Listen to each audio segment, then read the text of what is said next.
말씀 나누겠습니다. 오늘 말씀의 제목은 다른 선택입니다. 느헤미야가 제1차 예루살렘의 총독으로 재임한 기간은 12년이었습니다. 그런데 특징적인 것은 재임 기간 중 느헤미야는 자신이 마땅히 받아야 할 월급을 받지 않았다라는 것입니다. 14절 말씀이요. 또한 유다 땅 총독으로 세움을 받을 때 곧 아닥사스다 왕 제20년부터 제32년까지 12년 동안은 나와 내 형제들이 총독의 녹을 먹지 아니하였느니라. 오늘은 말씀을 띄우지 않을 것입니다. 여러분이 성경을 통해서 같이 찾으셔야 합니다. 성경책 옆에 두고 계셔야 돼요. 여러분, 황폐한 도시 예루살렘 총독으로 느헤미야가 왔습니다. 여러 가지 상황을 고려해서 살펴봐도 총독의 녹을 받을 만한 상황이 아니라는 것을 판단했겠지요. 그렇다면 여러분, 황폐한 도시 예루살렘에 총독으로 온 사람들은 다 똑같이 느헤미야처럼 행동했을까요? 그렇지 않다라는 것입니다. 헐벗고 굶주린 백성들을 위해 모두가 자기가 얻어야 될 이득을 포기하고 그 백성들을 도왔는가? 그렇지 않다라는 사실을 느헤미야가 말하고 있습니다. 15절이요. 나보다 먼저 있었던 총독들은 백성에게서 양식과 포도주와 또 은 40세겔을 그들에게서 빼앗았고 또한 그들의 종자들도 백성을 압제하였으나 나는 하나님을 경외함으로 이같이 행하지 아니하고 라고 말하고 있습니다. 여기서 두 가지 이전 총독들에 대해서 느헤미야는 이렇게 표현하지요. 그들에게서 빼앗았다라고 표현하고 있고 그들은 백성을 압제하였으나 라는 표현을 통해서 느헤미야와 같은 삶을 살지 않았다는 사실을 분명히 하고 있습니다. 여러분, 역사를 통해서 우리가 알 수 있듯이 식민지 나라에 부임한 관료들은 당연히 첫 번째 목적이 무엇입니까? 재산 증식이었습니다. 왜냐하면 총독으로 오는 이 기간까지 그들이 이렇게 돈을 들여서 이 자리까지 올 수 있었기 때문에 대부분 그렇지요. 그러니까 백성들을 착취하고 그들의 재산을 빼앗는 행위는 당연한 것이었습니다. 나쁜 행위도 아니었고 도덕적으로 윤리적으로 문제가 된다 생각지 않았다라는 것입니다. 우리도 그것을 잘 알죠. 일본 놈들이 그랬으니까요. 그 놈들이 그랬습니다. 아직도 죄를 인정하지 않죠. 당연했습니다. 그야말로 모든 것을 다 빼앗아가도 전혀 문제가 되지 않았습니다. 생명까지도. 여러분, 그리고 총독이라는 사람, 그러니까 맨 위에 있는 지휘관이 그렇게 사람들의 것을 착취하고 빼앗아가는 행위를 하면 그 밑에 있는 사람들은 어땠습니까? 더 했죠. 갖다 바쳐야 되니까. 더 심각하게 백성들을 갈취하고 빼앗았다 하는 것입니다. 그러면 여러분, 여기서 한 가지 질문은 그러면 왜 다른 총독들은 다 그렇게 했는데 느헤미야와 그의 형제들, 그의 부관들은 왜 그렇게 행동하지 않은 것일까요? 그 이유에 대해서 느헤미야는 뭐라고 밝히고 있습니까? 아까 읽었던 15절 말씀에 나는 하나님을 경외함으로 이같이 아니하고 라고 말씀합니다.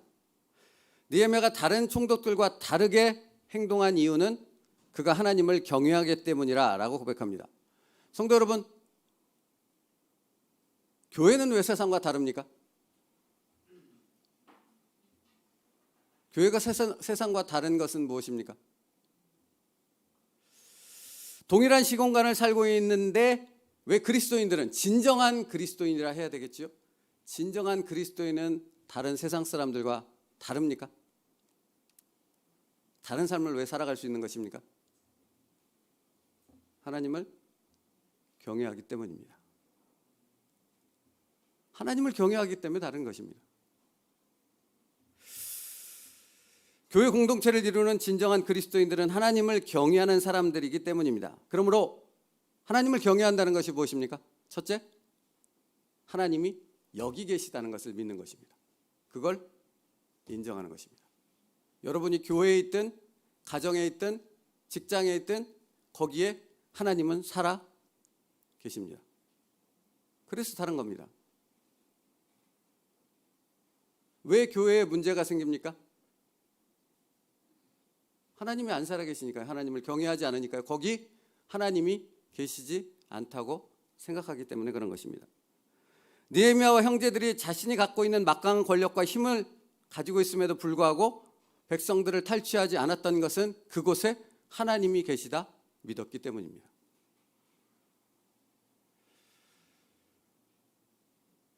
그러니까 여러분, 하나님을 경외한다는 것은 지금 나와 함께 계시는 하나님을 믿는 삶을 사는 것입니다.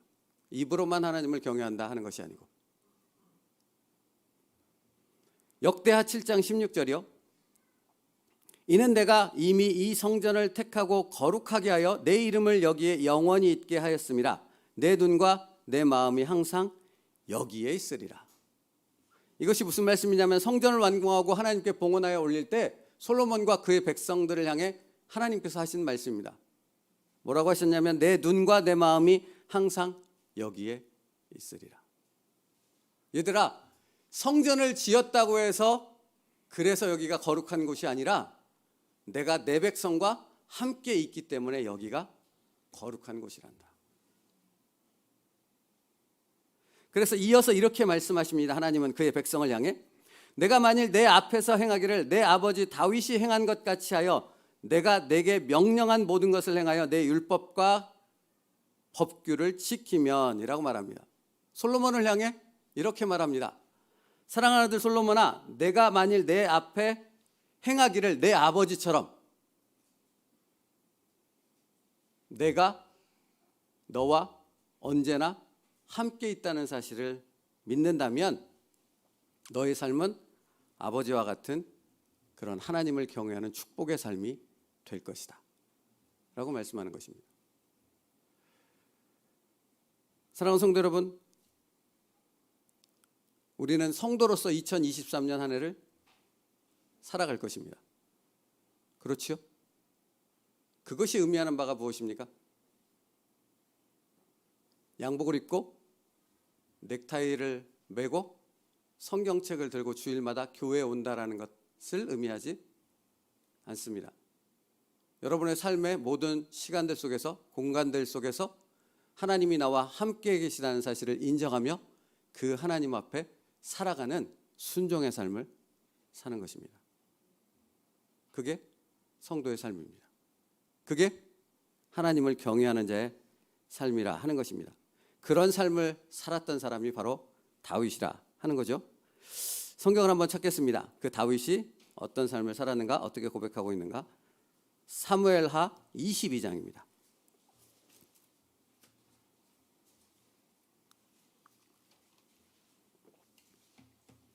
구약성경 사무엘하 22장입니다.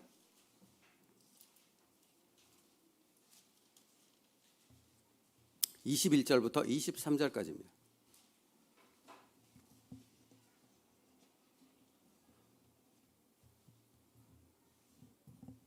사무엘하 22장 21절부터 23절까지의 말씀 우리 함께 읽겠습니다. 구약성경 502페이지입니다. 함께 읽겠습니다. 시작. 여호와께서 내 공의를 따라 상 주시며 내 손의 깨끗함을 따라 갚으셨으니 이는 내가 여호와의 도를 지키고 악을 행함으로 내 하나님을 떠나지 아니하였으며 그의 모든 법도를 내 앞에 두고 그의 규례를 버리지 아니하였음이로다. 여러분, 다윗이 지금 뭐라고 말하고 있습니까?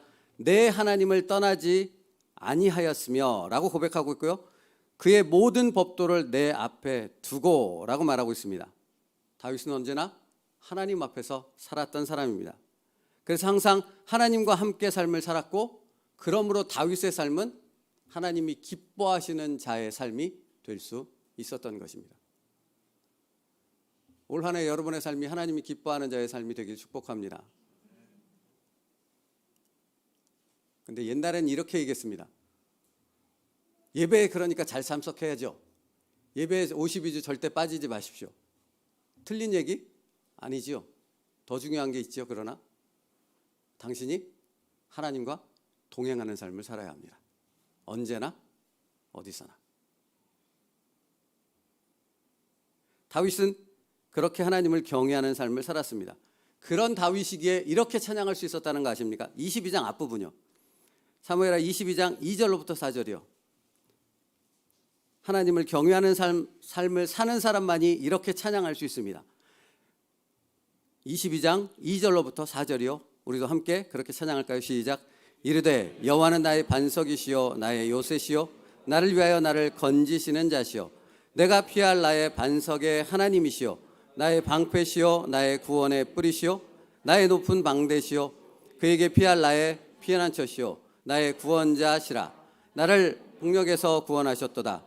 내가 찬송받으실 여호와께 아뢰리니 내 원수들에게서 구원을 받으리로다. 아멘. 우리의 삶에 이러한 찬양이 끊이지 않기를 주님의 이름으로 축복합니다. 근데 이렇게 찬양할 수 있는 것은 그냥 입술로 고백한다고 찬양을 듣는다고 해서 그렇게 고백되거나 찬양할 수 있는 것이 아니라는 것입니다. 무엇이 전제되어야 하는 것입니까? 하나님을 경외해야 하는 것입니다. 하나님을 인정하는 삶을 살아야 하는 것입니다.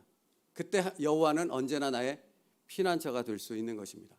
사랑하는 성도 여러분, 그러므로 생각보다 답답한 것이 참 많습니다. 그게 뭔지 아십니까? 하나님이 함께 하셔서 나에게 말씀하시는 음성을 들으려 하지 않는다는 게 참 답답한 것입니다. 함께 하시는 하나님은 나에게 말씀하시기 위해서 함께 하시는 것 아니겠습니까? 끊임없이 하나님은 우리에게 말씀하십니다. 여러분의 살아가는 삶 속에서 하나님은 여러분에게 말씀하신다고요. 그런데 들으려 하지 않는다고요. 사실은 지금도 마찬가지죠. 말씀하시는데 자기에게 하는 얘기를 들으려 하지 않는다는 것입니다. 그런 사람이 어떻게 하나님을 경외한다 말할 수 있고, 그런 사람이 어떻게 그 입술로 여호와는 나의 피난처시요 나의 구원자시요 나의 치료자시라고 고백할 수 있겠느냐라는 것입니다.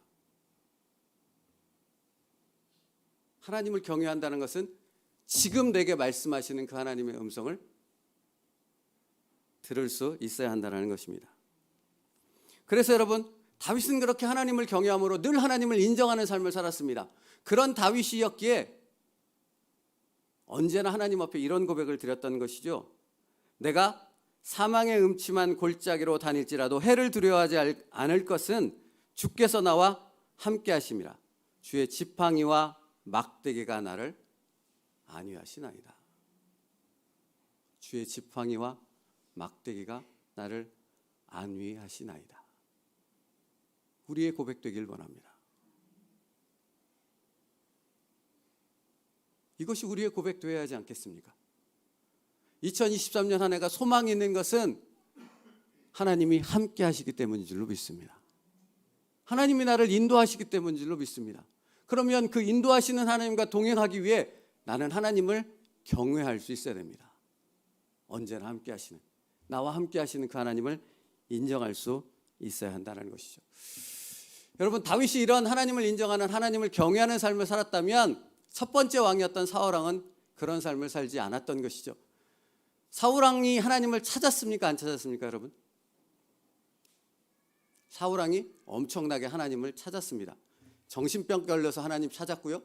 뭔가 해답을 찾아야 될 때 하나님을 찾아서 헤매기도 했고, 심지어는 그래서 무당까지 찾아가는 일을 서슴지 않았던 것이 사울 왕이었습니다. 그래서 엄청 하나님을 찾고 또 찾았지만 사울 왕은 하나님을 만나지 못했습니다. 하나님이 사울 왕을 만나주지 않았습니다. 그러면 여러분, 다윗은 언제나 하나님을 만났는데 사울 왕은 왜 찾고 찾았음에도 하나님을 만나지 못했을까요? 그는 삶 속에서 하나님을 경외하지 않았기 때문입니다. 예배를 안 드려서도 아닌 거고요. 기도를 안 해서 한 것도 아닌 거고요. 그가 삶 속에서 시공간을 넘어서서 자기와 함께 하시는 그 하나님을 인정하는 삶을 살지 않았던 것입니다. 찾아도 그러므로 만날 수 없었던 것이죠. 그러므로 사랑하는 성도 여러분, 우리의 삶 속에서 하나님을 만나고 못 만나고는 무엇에 달려있는 것입니까? 여러분의 삶 속에서 하나님을 인정하고 있는가 아닌가에 달려있습니다. 다시 말하면 말씀하시는 하나님의 음성을 들으려 하는가 하는 것이고, 인도하시는 그 하나님 앞에 순종하려 하는가 하는 것입니다. 그러므로 여러분, 하나님을 경외한다는 것은 내 삶의 현장에서 언제나 함께 하시는 하나님을 인정하고 그분의 다스리심에 순복하는 삶을 살아가는 것입니다. 그렇다면 오늘 본문으로 돌아와서 느헤미야와 그의 형제들이 12년, 무려 12년이라는 그렇게 엄청난 기간 동안 자신이 마땅히 받아야 될 녹을 받지 않았던 이유는 하나님을 경외하기 때문입니다. 경외했기 때문입니다. 자신의 삶에 함께 하시는 그 하나님을 믿었기에 이스라엘 백성들을 착취하지 않았고 그 백성들이 힘겹게 노동하고 그들의 모든 것을 바쳐 성벽을 재건하는 일에 참여할 때 그들을 돕기 위해 자신이 받아야 될 것을 받지 않는 순종의 길로 나아갈 수 있었던 것입니다. 여러분, 느헤미야는 자신이 받아야 될 월급을 받지 않았던 것에서 멈추지 않았습니다. 한 걸음 더 나아갑니다. 느헤미야 5장 10절 말씀인데요. 나와 내 형제와 종자들도 역시 돈과 양식을 백성에게 구워 주었거니와 우리가 그 이자 받기를 그치자라고 말합니다. 자신이 가진 재산을 빌려주고 이자를 받지 않고 그들을 섬기고 도왔다는 사실입니다. 그런데 그 5장 10절 말씀 바로 9절 말씀에 5장 9절 말씀에요. 반복된 표현을 통해 우리에게 분명히 말씀해주고 있는 부분이 있습니다. 5장 9절이요. 내가 또 이르기를 너희의 소행이 좋지 못하도다. 우리의 대적 이방 사람의 비방을 생각하고 우리 하나님을 경외하는 가운데 행할 것이 아니냐라고 말씀하고 있는 거죠. 그렇죠? 느헤미야가 이렇게 행동했던 것은 그가 하나님을 경외하는 삶을 살았기 때문입니다. 언제나 하나님이 자기와 함께 하시다는 사실을 믿고 인정했다 하는 것입니다. 그랬을 때 그의 삶은 다른 사람들과 다른 삶을 살 수 있었던 것이죠.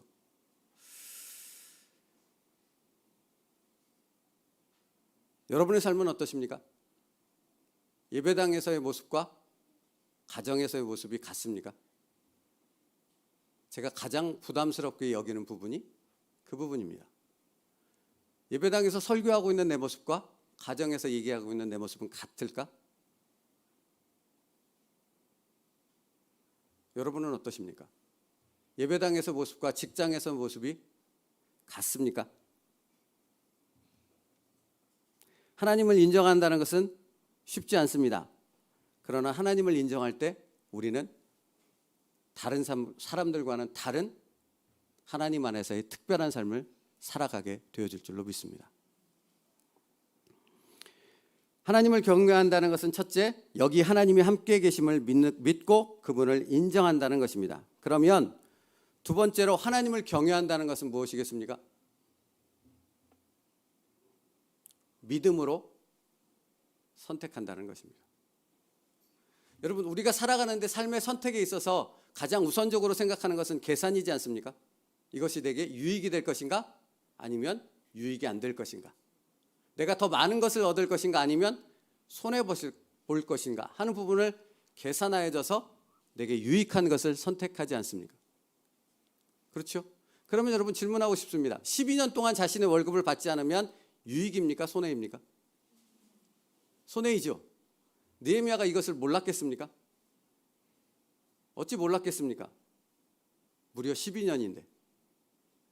그런데 계산기를 두들겨 봐도 분명히 손해임을 알면서도 느헤미야는 왜 자신의 월급을, 녹을 받지 않은 것일까요? 거기에는 계산기를 두드린 것이 아니라 믿음에 의한 선택이었다는 것을 말하는 것입니다. 의지적인 부분이 아니라 그가 하나님을 경외하기 때문에 믿음으로 삶의 선택을 하였다는 것입니다. 여기에 중요한 부분이 있는 겁니다. 여러분, 우리가 살아가는 삶 가운데 믿음으로 살아야 한다고 우리는 말하지 않습니까? 그게 무엇입니까? 계산기가 우선이 아니라 하나님이 말씀하셨는가? 하나님의 뜻인가? 하는 부분이 우리의 선택을 결정하는 가장 중요한 원인이 되어져야 한다는 것입니다.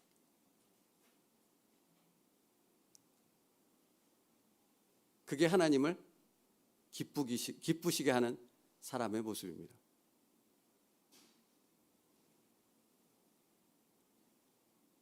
이게 하나님의 백성이 전혀 다른 삶을 살 수 있는 원동력이 되는 것입니다.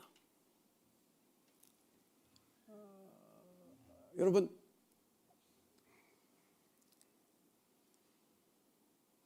우리가 살아가는 삶 속에는 여러 가지 불합리하고 잘못된 부분이 참 많이 있지 않습니까?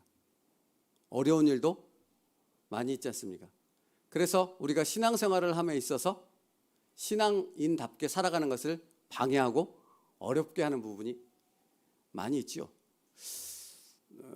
저도 그런 경험이 없지 않아 꽤 많이 있습니다. 군에 갔는데 제 고참 중에 아주 사악한 고참이 하나 있었습니다.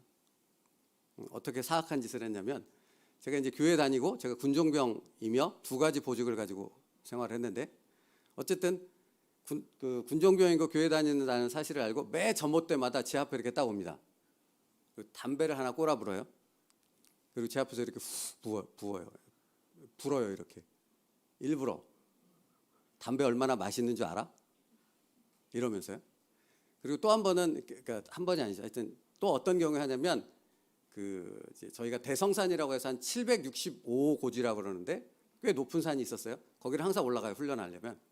거기 올라가면 되게 힘들어요. 군장 메고 뭐 총 들고 다 올라가니까. 그래서 딱 올라가면서 휴식을 딱 맞았을 때 이제 앉아서 얼마나 편안히 쉬겠습니까? 그러면 제 앞에 와요. 담배를 한 번 또 딱 빨더니 저한테 이렇게 훅 불어요. 야, 이렇게 힘들 때 이렇게 한 모금 빨면 얼마나 맛있고 좋은지 알아? 이러는 거예요. 그리고 그 고참은 하여튼 그렇게 괴롭혔어요, 저를. 근데 그것만 한 게 아니라 술자리가 있어요. 이렇게 회식 자리가 있잖아요. 막걸리를 마시고 이렇게 소주를 마시고 그런 자리를 한 번씩 마련해 줬는데, 이렇게 하면 꼭 술을 권하는 거예요. 당연히 안 마시죠. 당연히 안 마시는데 제가 안 마시면 그대로 두지 않죠. 술병을 주고 따르라는 거죠, 보고. 이렇게. 여러분, 가장 편하고 좋은 방법, 제가 편하게 살 수 있는 방법은 뭐였겠습니까? 그 상황에서 담배를 같이 피면 되는 것이고 술을 마시면 되는 겁니다. 그죠? 근데 그렇게 하지 않은 이유는 하나님이 계시기 때문이죠. 제가 그래서 그 고참 제대할 때 짬통에 빠뜨렸습니다. 아니, 그건 제가 일부러 그런 게 아니라 관리가 그랬어요. 그때 이제 나갈 때 얼마나 시원하든지. 아니, 어쨌든 여러분, 제가 말씀드리고 싶은 바는, 우리가 하나님을 인정하는 삶을 살아가는 것을 방해하는 세상적인 도전들은 끊임없이 많다라는 것입니다. 사실 이보다 더 미묘한 부분을 여러분과 나누고 싶긴 한데, 그게 여러 가지 오해를 살 것 같아서 그냥 제 일반적인 예를 든 겁니다. 감정적인 부분을 비롯해서 우리의 되게 아주 미묘한 부분을 건드리는 도전들이 참 많이 있잖아요. 근데 그때 우리가 하나님 앞에, 십자가 앞에서 죽어질 수 있는 이유는 무엇입니까? 나도 말할 수 있고 나도 화를 낼 수 있고 나도 무언가를 할 수 있음에도 불구하고 그렇지 않고 그것을 인내하고 참을 수 있는 이유는 무엇입니까? 하나님이 아시기 때문 아닙니까? 내가 참는다는 걸 다른 사람은 몰라도 누가 아시는 것입니까? 하나님은 아십니다. 그게 뭡니까? 하나님을 인정하는 겁니다. 하나님을 경외하는 겁니다. 믿는 사람들이 정치인으로 나가는 경우가 되게 많잖아요. 그죠? 근데 정치인으로 나가서 정말 믿는 사람답게 정치를 해야 되는데 그렇지 못하는 이유가 뭘까요? 얼마나 유혹이 많겠습니까? 얼마나 타협해야 될 일이 많겠냐고요. 근데 그것을 이겨나갈 수 있는 유일한 방법이 뭡니까? 그 자리에 하나님이 함께 계신다는 믿음입니다. 그게 사라지면 믿는 사람이나 안 믿는 정치인이나 다 똑같을 수밖에 없는 겁니다. 왜 이 세상이 이렇게 문제냐고요? 믿는 사람들이 하나님이 함께 하신다는 사실을 인정하는 삶을 살지 못했기 때문입니다.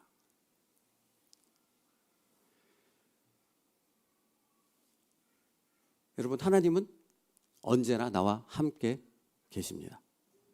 여러분이 이것을 믿을 때 여러분의 삶은 다른 사람들과는 다른 분명한 그리스도인의 삶이 될 수 있는 것이죠. 그러므로 여러분, 하나님께서 우리에게 하시는 말씀에 잠깐 귀를 기울이기 위해서 말씀을 찾겠습니다. 마태복음 6장이요.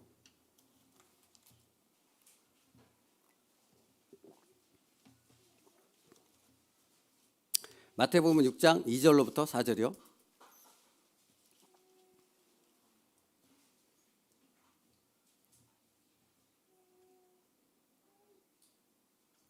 마태복음 6장 2절로부터 4절, 신약성경 8페이지입니다. 같이 읽겠습니다. 시작. 그러므로 구제할 때 외식하는 자가 사람에게서 영광을 받으려고 회당과 거리에서 하는 것 같이 너희 앞에 나팔을 불지 말라. 진실로 너희에게 이르노니 그들은 자기 상을 이미 받았느니라. 너는 구제할 때 오른손이 하는 것을 왼손이 모르게 하여 내 구제함을 은밀하게 하라. 은밀한 중에 보시는 너의 아버지께서 갚으시리라. 여러분, 주님께서 이렇게 말씀하셨어요. 하나님에 대해서 4절, 은밀한 중에 보시는 너희 아버지께서 갚으시리라. 믿음으로 산다는 것은 이것입니다. 은밀한 중에 보시는 아버지께서 갚으신다는 그 말씀을 신뢰하는 것이죠. 군대에서 저는 새벽 예배를 드렸습니다. 근데 여러분, 아까 말씀드렸듯이 제가 두 가지 보직을 갖고 있었다 그랬어요. 하나는 군종병 보직과 또 하나는 M60 사수 보직입니다. 그래서 저는 일반 훈련도 뛰고 군종병으로서의 활동도 했습니다. 그러니까 일반 훈련을 받는 시간 외에 군종 활동을 해야 되는 겁니다. 그러니까 새벽 시간도 제가 자는 시간을 쪼개서 올라가서 새벽 인도를 해야 되는 거죠. 근데 새벽 시간에 오는 사람들이 거의 없었어요. 1명, 2명이었습니다. 그러면 제가 날마다 피곤하니까 유혹받았지 않겠습니까? 올라갈까 말까? 할까 하지 말까? 근데 올라갈 때마다 가기 전까지는 너무나 힘든데 가면 은혜가 있더라고요. 하나님을 경외한다는 것은 누가 보든지 안 보든지 하나님 앞에서 살아가는 삶을 사는 것입니다. 근데 여러분, 주님께서 뭐라고 말씀하시냐면 그렇게 하나님 앞에 살아가는 너를 누가 아신다고요? 하나님은 아신다. 은밀한 중에 보시는 하나님은 우리의 마음을 아신다라고 말씀하고 있다는 것입니다. 마태복음 6장 16절 18절이요.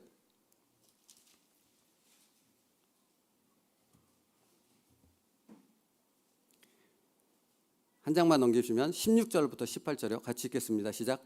금식할 때 너희는 외식하는 자들과 같이 슬픈 기색을 보이지 말라. 그들은 금식하는 것을 사람에게 보이려고 얼굴을 흉하게 하느니라. 내가 진실로 너희에게 이르노니 그들은 자기 상을 이미 받았느니라. 너는 금식할 때 머리를 기름을 바르고 얼굴을 씻으라. 이는 금식하는 자로 사람에게 보이지 않고 오직 은밀한 중에 계신 내 아버지께 보이게 하려 함이라. 은밀한 중에 보시는 내 아버지께서 갚으시리라. 은밀한 중에 보시는 내 아버지께서 갚으시리라. 여러분, 성숙한 그리스도인과 성숙하지 못한 그리스도인의 차이는 무엇인지 아십니까? 은밀하게 보시는 하나님을 믿느냐 안 믿느냐의 차이입니다. 그러므로 사람이 중요치 않습니다. 사람이 어떻게 판단하고 인정하는가 안 인정하는가, 그것은 하나도 중요치 않습니다. 하나님께서 나를 아신다는 믿음이 있기 때문에 그런 것입니다. 오늘 본문 말씀에 느헤미야와 형제들이 그런 선택, 12년 동안에 걸쳐서 녹을 받지 않고 오히려 자신의 재산을 들여서 어렵고 헐벗은 이스라엘 백성들을 돕는 그 일에 순종할 수 있었던 것은 은밀한 중에 보시는 그 하나님 아버지를 믿고 신뢰했기 때문입니다. 그리고 그것을 느헤미야는 뭐라고 말합니까? 하나님을 경외하는 것이다 라고 말하고 있다는 것입니다. 사랑하는 성도 여러분, 올 한 해 하나님을 경외하는 삶을 사는 여러분 되길 바랍니다. 은밀한 중에 보시는 하나님께서 여러분의 순종과 여러분의 마음을 아시고 거기에 응답하시는 하나님의 놀라운 손길을 경험할 수 있는 축복의 삶 될 수 있기를 바랍니다. 그럼 먼저 무엇을 해야 됩니까? 사람이 아니라 은밀한 중에 보시는 하나님을 인정할 수 있어야 하는 것입니다. 성경 하나만 더 찾겠습니다. 누가복음 14장입니다.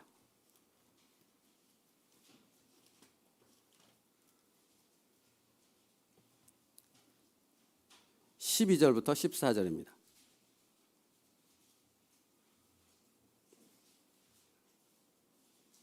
누가복음 14장 12절부터 14절.